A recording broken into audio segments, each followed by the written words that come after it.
Hello everyone and welcome to a really awesome game that was played in the Speed Chess Championship on chess.com. Hikaru Nakamura versus young Krzysztof Duda.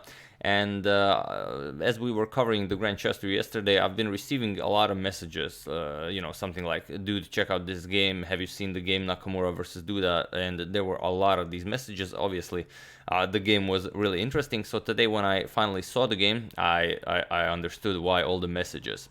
And if you're wondering about the title of the video, what's a bar in the library Immortal, we're gonna discuss that after we check out the game. So without further ado, Nakamura with the white pieces opens with e4. We have e5 by Duda, knight to f3. Sorry about that. And knight to f6. We have the Petrov defense by Duda, knight captures on e5, d6. And now, while mostly you'll see knight to f3 here, other retreats are also possible. Knight to c4 is possible, knight to d3 is possible. Alexander Morozevich won some very important games with knight captures on f7. Those were blitz games, but still, a very interesting idea. But here Nakamura goes for knight to d3, same as Carlsen tried against Caruana, for example, in game 6 of the 2018 World Chess Championship match. Knight captures on e4, queen to e2, attacking the knight, and queen to e7, defending. Knight to f4, and now knight to c6. And here we reach the exact same position of the game 6 of the World Chess Championship match between Carlsen and Caruana, where Carlsen continued with knight to d5. But here we have c3. Preparing d4, we have knight back to f6, now offering a queen trade, and just d4 by Nakamura. Here, both players want the other guy to capture the queen because, well, if you capture the queen, then you just help the other guy develop his pieces. So, bishop to f5. Here, there are known moves are queen captures on e2 and g5, but bishop to f5, the move Duda played, is a new move in the position, so already as of move 8, we have a completely new game.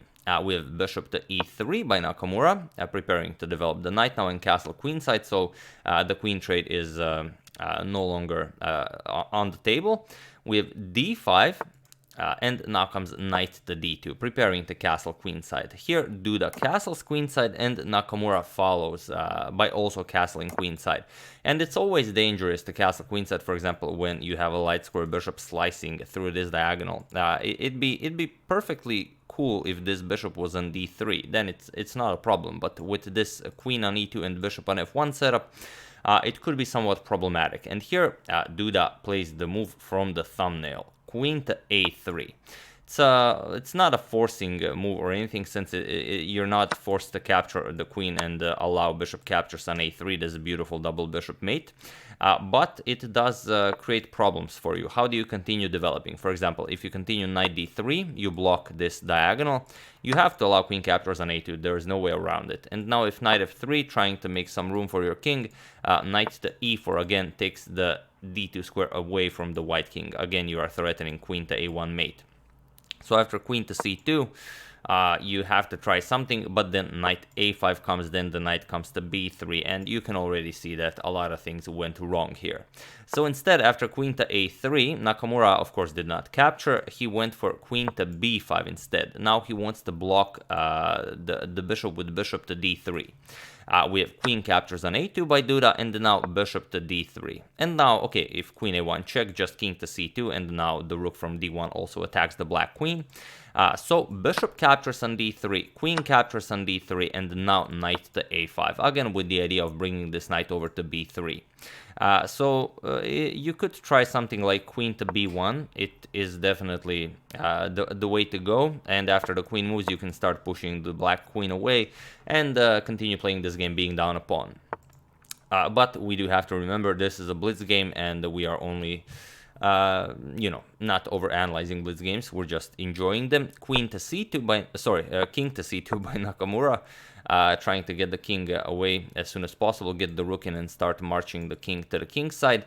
We have queen to a4 check, king back to b1, and now king to b8. You could start with rook d6, rook a6 right away, but Duda figures, a nice prophylactic king b8 is never a waste of time. So knight to f3. and now comes rook to d6, preparing rook to a6, or maybe in some cases rook to b6, depending on what white plays. Nakamura goes knight back to d2, and here we have rook to a6, now preparing to move the knight and bring the queen all the way to the white king. And here Nakamura says, okay, we're not having that. I have nice control of the b3 square, so let's just go queen to c2. We're trading queens, and we're just gonna continue this game. But Duda says, no way, man. There's something else I have planned here. So feel free to pause the video and try to find this beautiful idea Duda played in this game, in this position. Well, I'll give you a couple of seconds. So for those of you who were able to do it, congratulations on helping Duda create the library and bar Immortal game. And for those of you who just want to enjoy the show, it's queen to a1 check. That's a beautiful move because, of course, white has no other options than to capture the queen. King captures on a1, and now, well, Nakamura, of course, resigned at queen to a1 check because he saw that there's nothing to be done here. But after king captures on a1, knight to b3, a discovered check. Also, it's a double check since the knight also checks the white king. You will have to go to b1, and then rook to a1 is mate. So really, really impressive stuff, taking down Nakamura in 20 moves with not one queen sacrifice, but two. Well, okay, the first one wasn't a real sacrifice, but it was a queen sacrifice offer, so that still counts when you rate the coolness of a chess game. So really an awesome game. I do hope you enjoyed it. And in the end, Nakamura won the match, but Duda got this beautiful victory. It's like Lev Pologievsky said that he would trade his dozen victories over Rashid Nejmedinov for one game. Nejmedinov won against him because that game is the game everyone is talking about. So I don't know if Nakamura would trade all of his victories for this one game. The game ended with 15.5 to 11.5, so quite a convincing victory by Nakamura, but this game will remain, and hopefully your friends at the bar and the library will also enjoy it. So that's what I meant by the Bar and Library Immortal. This will be the first game in the Bar and Library Immortal series.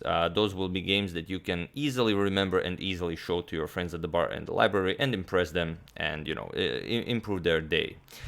So if you have a game like that, or you know of a game like that being played, regardless of who played it, just send it, hashtag suggestion, Bar and Library Immortal. We're going to check it out, and hopefully the series picks up. So that's the game. I do hope you enjoyed it. You can check out the entire match on chess.com's YouTube channel. So if you want to enjoy the whole match as well, you can check that out. I would like to thank Chris Picard for a contribution to my channel. Thank you a lot. I really appreciate it. As usual, you can check all my previous videos here. Thank you all for watching, and I will see you soon. Continuing the coverage of the Grand Chess Tour, hopefully getting some hashtag Bar and Library Immortal suggestions. And of course, continuing our next big saga when we finish off everything else that we are doing. So thank you all, I will see you soon, and have an excellent rest of your day.